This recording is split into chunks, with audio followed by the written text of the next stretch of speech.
Hey everyone, and welcome back to the X-Ring. So we are down here in Blakeley, Georgia, off Sherman Road for the 2023, this is the Guardian Team Sniper match. And I've never done one of these before. I've got Nick here. So Nick, introduce yourself. Hi, my name is Nick. I've been shooting for about 2 years now doing long range. I'm from Winston-Salem, North Carolina, and I'm happy to be here with you, Ray. Well, I appreciate it. So the way this worked out is Nick actually watches the channel. You actually had someone signed up for this and they had an injury or something, couldn't make it, and they canceled on you. And so Nick actually reached out to me and asked me if I wanted to shoot the match. So what's your background as far as shooting? How long have you been shooting? What are you shooting? So what I'm shooting for this match is a Savage Precision 110 Elite in 308 with a KGM can and a Bushnell DMR3 scope on it.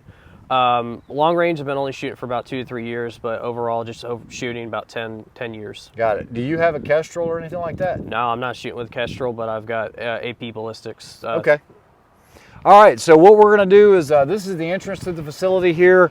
We'll just show you like what the match is like. We're going to try to get footage if possible, and we'll go through some of the gear that we're using, and then of course I do have a spare Kestrel for him to use because I think you really need a Kestrel. It's been a few years since I've shot down here at Arena.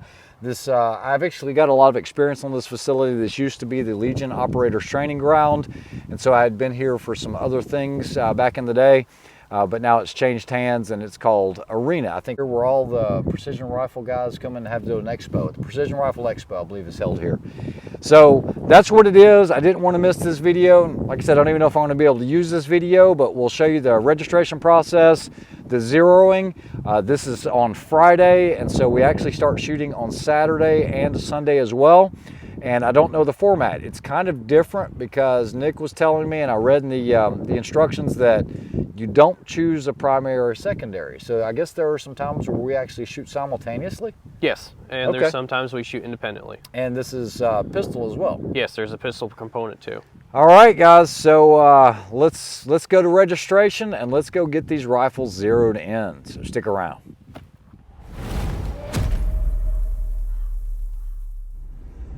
All right, so driving in, the roads are pretty good. It says all visitors must check in. So we're gonna go to this check-in area off to the right.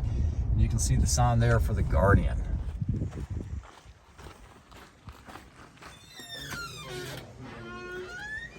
Registration. All right, so we've got our t-shirts, stickers are free, patch is $5, and they have raffle tickets. All right, so we bought tickets, put them in the drum, maybe we'll get lucky. So you have to do the waiver when you come in, you get registered, and so you're just going to be initialing and agreeing to the rules.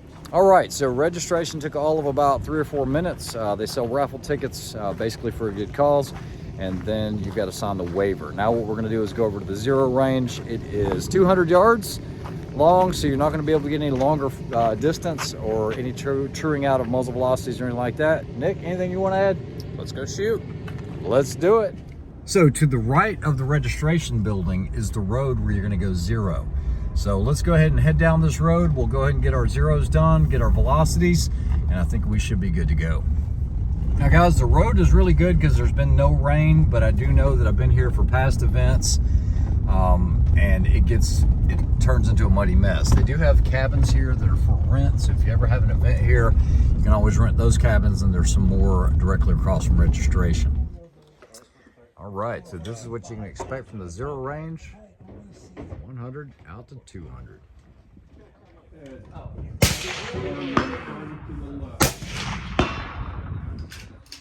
Okay, that wasn't good.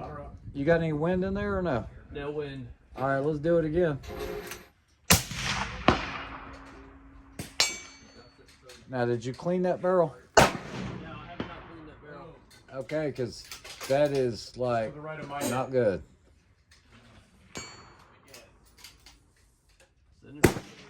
Okay. Shooting low. Is this different ammo? No, yes, different lot number. Okay, let's go for the number 7. All right, Nick, so tell us what you're going to be shooting for this match. All right, for this match, this is a Savage 110 Precision Elite in a MTD chassis, It's got a Bushnell DMR3 scope on it. Yep. The KGM can with a Armageddon suppressor cover. Yep. It's the R30 can. We have, I think that is, which bipod is that? This is the Thunder Beast. I thoroughly like it. Just got to shoot a couple rounds with it. It's very stable. I like the spikes and the quick access deploy.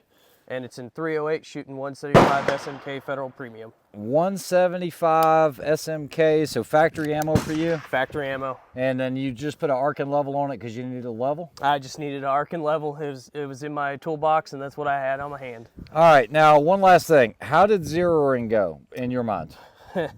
Well, it was a little bit of challenge.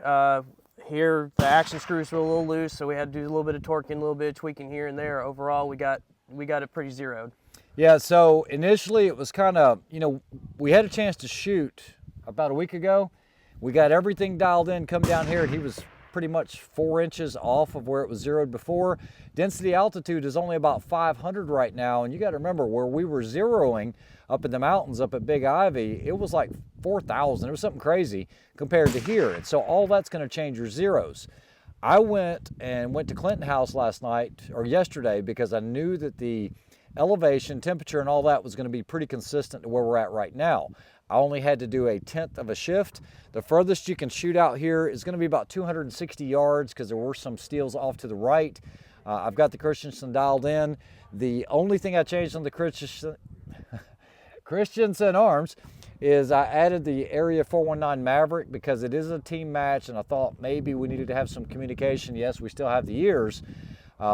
But I think we're good. Now, as far as the pistols, let's get into that. All right, so this does require a pistol on some of the stages. So, Nick, what are you shooting for a pistol? I'm shooting a standard Glock Gen 4 with a RMR CC from Chijicon, and I just got a Surefire line on it because it's my daily carry also. Okay, so that's a 19, right? Correct, Glock 19. All right, you shooting factory ammo on that? Factory ammo, Blazer, CCIs. Okay. And what we did do, guys, is because it's a team match, it's not unheard of that you have to shoot the other competitors' equipment, and there is a difference, okay? So when I shoot Nick's rifle, I shoot low left compared to the way my rifle shoots, but he shoots it dead on. Now, he does wear corrective lenses most of the time. You shoot without the corrective lenses. Rifle, yes. Pistol, no. Got it. So one of the things, in law enforcement, military, you try to marry up your snipers if you can. If you got a two-man team, you want to be able to shoot each other's equipment perfectly, and it doesn't always work out that way, especially with some of these dots. I've seen that as well. Of course, I will be shooting the Masterpiece Arms, the DS9. This does have the Surefire on here, and you might say, well, why are you guys carrying these lights? Well, for me, I have a holster that's set up for it, and then not only that, I'm actually shooting the Snipers Unknown, and we have 2 night stages. It's better to have it and not need it than to want it and not have it. So that's what I'll be running as a pistol. It is a 9mm, and I can't say enough good things about these MPAs. Glocks are great as well. I think it'll work. If it was my preference and I had a choice, I'd say, Nick, can you shoot a 17 or a 34? But the 19 should work well because there's not a lot of pistol work, right? Not as much as rifle. Okay, got it. So that's what we did. We've got everything zeroed. I think we're good to go. And what we're going to do now is check in at the hotel. So this is the booming metropolis of Blakeley, Georgia. About the only thing you can get in here seems to be fried chicken, and it does look like time stopped here. And Blakeley is only about 8 minutes from the range or so, and we're gonna go up to the courthouse here, and we're gonna see if we can find something to eat. It does have a old-timey square where the courthouse is in the middle. Kind of reminds you of Back to the Future. Where's the clock at? There's the clock. Okay, so we do have to go back to Arena at Guardian to do basically the shooter's brief and all that, and that's at 5:45. So you're not going to be zeroing your rifles and your pistols that long. So we've got time to kill, and about 15 minutes away from the actual range is a state park. It's Koki Park, and basically they have camping here, they have fishing, kayaking, all that. But what's really unique about it is this is a Native American site, and it is part of the Koki Mounds archaeological era. And so, guys, this actually dates back from 200 to 900. Now, they have on there CE, which the politically correct version would be current era instead of AD. So I think they're trying to stay away from, taking Christ out of the timeline. But so this dates back to basically 200 to 900 AD. Off to your left, you're going to see Mound E, and there is a museum inside. Now, Mound E was an original site that was basically destroyed. There were bones in there years and years ago. I think they started excavating this in the 40s. But what we're going to do is we're going to go to Mound A, and it's supposed to actually be pretty large. And remember, we're still down here in Georgia, so let's go check it out. And if you ever wanted to go see the museum that actually has artifacts and all that, you can do that for a small fee, which is about $9, and parking is $5. So let's go check out Mound A. All right, so anytime you have free time, if you can maximize that time and find some local things in the area to see, it's a good way to broaden your horizons. And I'm all about, you know, basically historical stuff. So this is actually pretty cool. Now, I will tell you, this is a very flat area for the most part. So we're headed to the main mound, which is Mound A. The sheer size of it's actually pretty impressive for being in the flatland area. So let's go check it out. All right, guys, so it is very, very flat here. You've got some beautiful trees, some older trees with Spanish moss, and you're going to look across this flat area here, and this was actually the first settlements. There was actually a village here and everything else. I'll like to show you a map of that in just a moment, but looking straight ahead, you're actually going to see a mound. That is actually Mound D, which is a small mound, but those are burial mounds where they would bury the ancestors. I'm going to let you guys look and see right here, straight ahead, you'll see D. Now, what I'm going to do is I'm going to turn 180 degrees, and what you're going to see is this huge burial mound, and this burial mound is really a monstrosity. All right, so right behind me for scale, you can kind of see this burial mound. Now, Nick, you've been here before. Yes, I have. And what did you learn about this? There's 15 million gallons of soil in that mound behind us. Dang, that's a lot of soil. But you know, the other thing that's more intriguing to me, Nick, is the fact that when you think of all across the world, you have all these cultures, these civilizations, like the Egyptians with their pyramids, like the Native Americans with their burial mounds, and they all have that same shape. It's almost like a triangular mound. You've got the Incas, the Aztec. It's like, were they trying to build closer to the sun? Have you ever thought about that? They're nowhere even geographically close, even if you start to look at Pangea and all of that. Well, they placed these mounds, according to the brochure right here, in the way of the east to west. So you have the summer and spring equinox, and so it's how the sun rotates over them. And it's crazy that they were doing it, and you know, we're talking, you know, right after Christ's death or CE, depending on who you are. But what we're going to do is we're going to try to work our way up to the top here. We'll give you the view from up there, but this is the Kolomoki burial mounds. So Nick said this is actually pretty darn steep, and yeah, I'm going to let that young buck go ahead and do what he's going to do because he's only like 31 years old. I'm going to take my time with it because I don't want to be tired tomorrow in case they have us running around like a bunch of yahoos with rifles and stuff. So let's go ahead and work our way up to the top and check out this view. All right, what did you just say? This would be a bad shooting range. Now, I can't believe he said that on top of a burial mound, but he's right, you know. Look at that. You have one of the ancestors in the butterfly saying, really?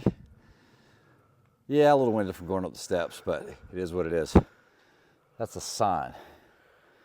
It's a sign, Nick. We're going to do well tomorrow. Hope so. You excited about tomorrow? Oh, yeah, I'm really excited about tomorrow. Cool deal. All right, well, let's hike back down this mountain. This thing's following us. Don't be tumbling down this mountain and knock me off these steps now. He's got a mic on him too, so you're gonna hear him breathing heavy. Yeah, you're gonna be hearing me breathe heavy too. All right, now you can stay on site at some of the cabins there, but Nick here had stayed at this place before, and it's called what again? White Oak Pastures. White Oak Pastures, and basically this is an active farm. They do cattle and everything else, and they do their own butchering, I guess, packaging. And I had a freaking bee just come in on my leg here, but we got a little cabin up here, and so we'll check it out. It's like the legend of Sleepy Hollow. Doom, doom, doom. Actually, it's nice because all the other cabins are really close out there at Arena. And this one, you got some privacy and everything, so that's it. All right, so there it is. Not bad at all. Home sweet home for the next couple days. We actually have friends in here. Check this out. The little tiny frog.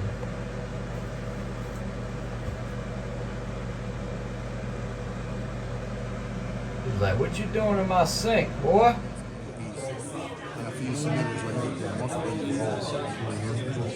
First off, welcome to Arena. I'm your match director, Josh Lemon. I'm with Guardian Long Range. Just a quick show of hands. How many of you guys, this is your first Guardian match ever? Wow. That's awesome. All right, so we just got done with the shooter's brief. That took all of about, what, 40 minutes? 45 minutes. Yeah, apparently they've changed up the rules substantially from last year. You cannot work out of your vehicles. You got to take everything with you, so that's changed a little bit from the previous formats. Anything else changed since you shot this before? Pistol count is hit or miss. You don't have unlimited pistol this year. Rifle, they're splitting it 120 rounds for the first half, and I do believe it'll be 80 rounds on Sunday per the count. And then also they said you do have to designate one shooter as an A shooter and one as a B. They don't tell you what your roles are, but you can't change. And they said that anybody that is caught looking downrange will be DQ'd, no questions asked. So everything is blind. We are about 5 minutes away from the range. This is a place called White Oak. It's supposed to be a really good place to eat, and it's close. This is also the same place that has the cabins. So we're going to end tonight's video, and we'll come at you in the morning. I'll try to get as much video as I can, but first and foremost, I want to go out there and shoot, so I'll do what I can do on the video. Anything you want to say, Nick? Let's go shoot tomorrow. That's it. We'll talk to you tomorrow. Have a good one.